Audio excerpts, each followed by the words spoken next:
Yeah.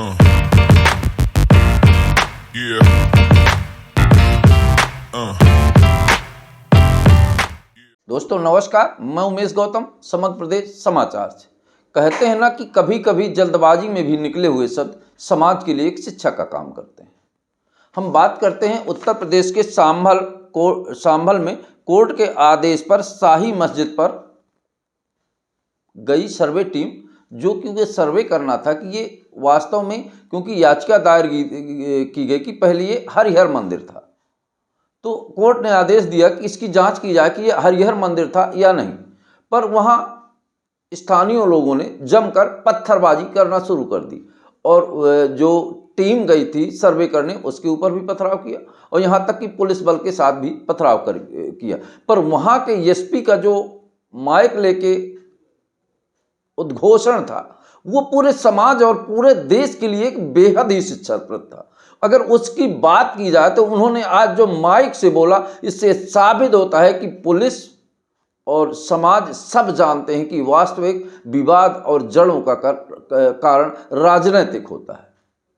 और इस बात को एसपी ने माइक पे कहा कि राजनेता कोई बचाने नहीं आएगा, आप लोग पत्थरबाजी ना करें, नेतागिरी ना करें, यहाँ कोई राजनेता आपको बचाने नहीं आएगा।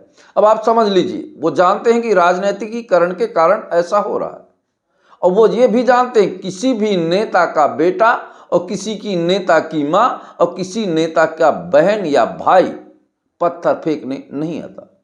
आम जनता और मिडिल क्लास के अनपढ़ लोग ऐसी हरकतें करते हैं जिससे वो बाद में फंसते हैं और उन पर कठिन कार्रवाइयाँ होती हैं और माँ बाप इधर उधर रुदन करते घूमते हैं। तो अब ये आपको समझना होगा, एसपी के इस उद्बोधन को सबको दिल से स्वीकार करना होगा। अब वो चाहे किसी समाज या संप्रदाय के लोग हों, उनको इस उद्बोधन पर गौर करके और उसको ताहे दिल से स्वागत करना चाहिए। और मैं बताना चाहूँगा भारत के समस्त देशवासियों को भी कि कोई भी आंदोलन रहा हो, कोई भी गोलीबारी रही हो, कोई भी हिंदुत्व बचाने की बात, वहाँ केवल मिडिल क्लास के लोग जाते हैं और उनके बच्चे गोली खाते हैं और मर जाते हैं। नेता उनको केवल शहीद का दर्जा देने के लिए आते हैं और बाद में खेद प्रकट करते हैं कि हमें बड़ा खेद है। पर मैं पूछना चाहता हूं, क्या कभी किसी नेता का, मंत्री का, मुख्यमंत्री का, प्रधानमंत्री का बेटा आया और समाज के सामने खड़ा हुआ हो और पत्थरबाजी किया हो? ये केवल भीड़ को उकसाने का काम करती हैं। ये बात को एसपी के भाषण ने स्पष्ट तौर पर खोलकर रख दिया है और उससे समाज को शिक्षा लेना चाहिए। और मैं तो ये कहूँगा कि पूरे देश के पुलिस डिपार्टमेंट के लोगों को माइक से इस तरह के उद्बोधन दंगों में करना चाहिए ताकि लोगों को समझ में आ जाए। अब बाकी आप वो वीडियो देखकर पूरी तरह से आपके समझ में आ जाएगा। हम आपको वीडियो भी दिखाते हैं, देखिए।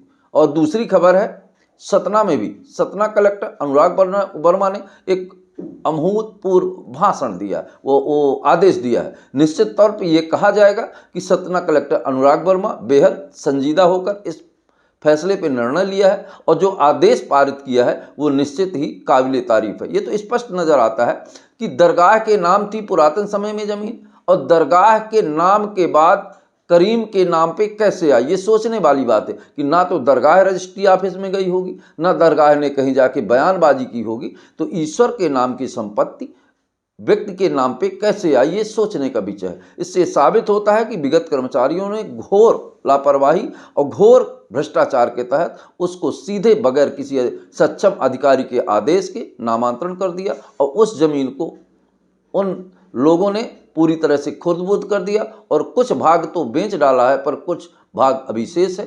उस पर ये कलेक्टर अनुराग वर्मा का आदेश समाज के लिए एक सीख है और निश्चित तौर पर ही अधिकारी को ऐसा कहना चाहिए और ऐसे आदेशों का करना चाहिए। बात यह है कि जो अधिकारियों को जांच के लिए दिया गया है उनको सज्जनता और सही तरीके से जांच करना चाहिए। बाकी वो यूपी के संभल की पूरी खबर आप वीडियो में देखकर हमारी बातों का अंदाजा लगा सकते हैं। दोस्तों नमस्कार।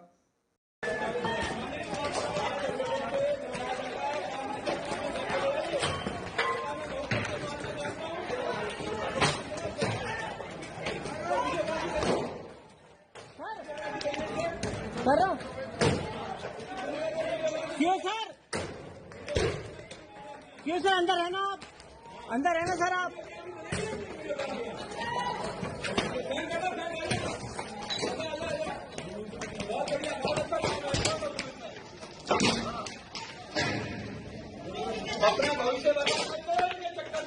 अपने नेताओं के चक्कर में अपना भविष्य बर्बाद करते हैं, इनके चक्कर में नेताओं के, अपने नेताओं के चक्कर में अपना भविष्य बर्बाद